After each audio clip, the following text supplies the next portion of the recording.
ஓம் ஸ்ரீ சாய்ராம். அத்தியாயம் 5 கண்டினியூட்.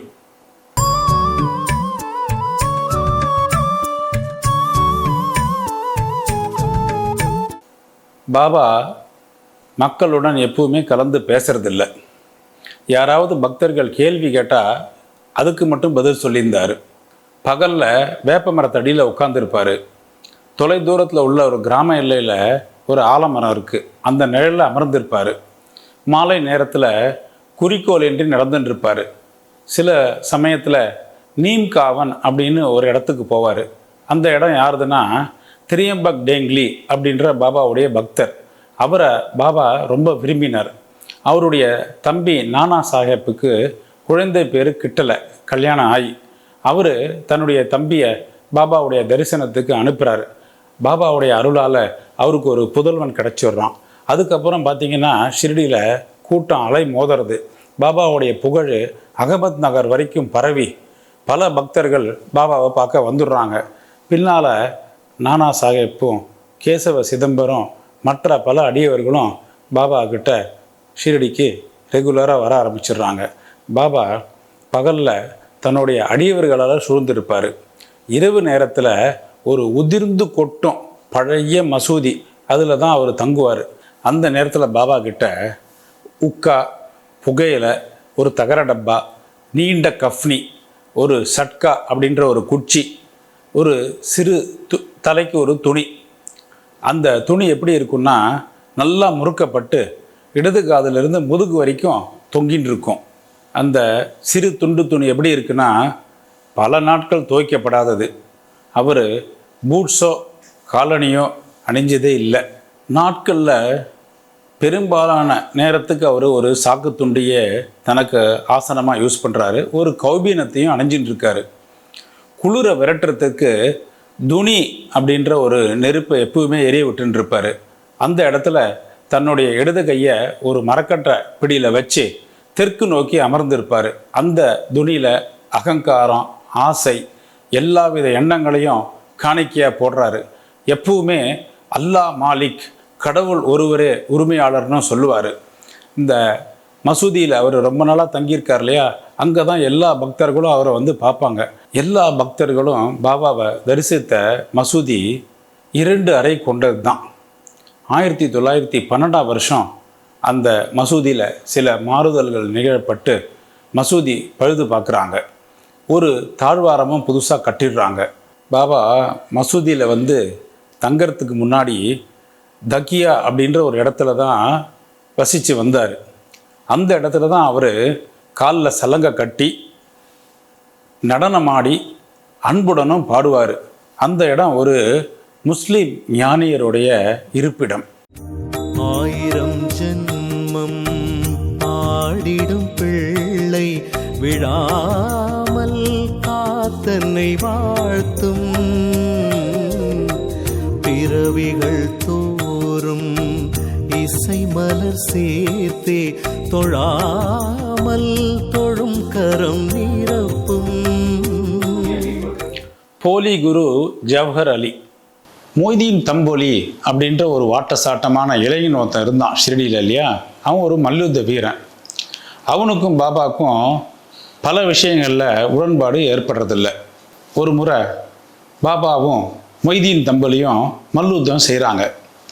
அந்த மல்யுத்தத்தில் பாபா தோற்கடிக்கப்பட்டுறார். அதிலிருந்து அவர் என்ன பண்ணுறாருன்னா தன்னுடைய உடை, வாழ்க்கை முறையை முற்றிலுமாக மாற்றிடுறார். கிழஞ்ச கசங்கிய கந்தலாடைய அணியறதுலேயே சந்தோஷமாக இருக்கார். ஏழ்மை அரசுடைமையை விட நன்று, இறைமையை விட மிக மிக நன்றுன்னு சொல்கிறாரு. கடவுள் ஏழைகளின் நிரந்தர நண்பர்னு சொல்லிட்டு இருக்கார். இந்த மல்யுத்தம் நடந்து 5 ஆண்டுகளுக்கு பிறகு ஒரு பக்கிரி, அவர் தான் இந்த ஜவஹர் அலி, அவர் தன்னுடைய சீடர்களோட அகமத் நகரில் ரகதால வீரபத்திர சுவாமி கோயில்கிட்ட வசித்து வந்துன்னு இருக்கார்.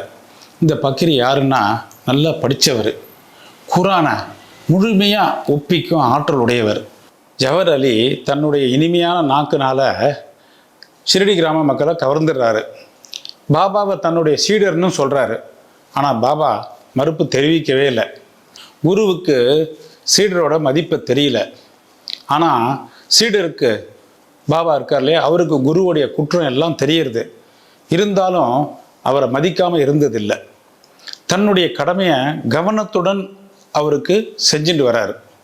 இவங்க 2 பேரும் அடிக்கடி ஷிரடிக்கு வர்றது வழக்கம். ஆனால் இவங்களுடைய முக்கியமான இருப்பிடமும் தங்குமிடமும் ரகதா தான். பாபாவுடைய அன்பு சீடர்கள் ஷிரடியில் இருக்காங்க இல்லையா, இவர் இங்கேருந்து ரகதாவில் போய் இந்த ஜவஹர் அலி மூலியமா அங்கே தங்கிடுறதுனால அவங்களுக்கெல்லாம் கொஞ்சம் வருத்தம் வந்துடுறது. அவங்க என்ன பண்ணுறாங்க, ரகதாவில் ஒரு கும்பலாக போயிட்டு பாபாவை போய் அங்கே பார்க்குறாங்க. பாபாட்ட நீங்கள் திருப்பி ஷிரடிக்கு வந்துடுங்க அப்படின்னு சொல்லி தங்கள் வந்த காரணத்தை சொல்கிறாங்க. ஆனால் பாபா என்ன சொல்கிறாரு, இந்த பக்கிரி ஒரு கோபக்கார பக்கிரி, அதனால் என்னால் அவரை விட்டு வர முடியாதுன்னு சொல்கிறாரு. மேலும் நீங்கள் பக்கிரி வர்றதுக்குள்ளே திரும்பி ஷிரடிக்கு போயிடுங்க அப்படின்னு சொல்லும்போது அந்த நேரத்தில் என்ன பண்ணுறாரு, பக்கிரி கோபம் கொண்டு அந்த சீடர்களை தகாத வார்த்தைகளால் திட்ட ஆரம்பிக்கிறாரு. இது ஒரு சர்ச்சையாகி போய் ஜவஹர் அலியும் பாபாவும் ஷிரடிக்கு வருதுன்னு ஒரு முடிவெடுத்து வந்து தங்கிடுறாங்க.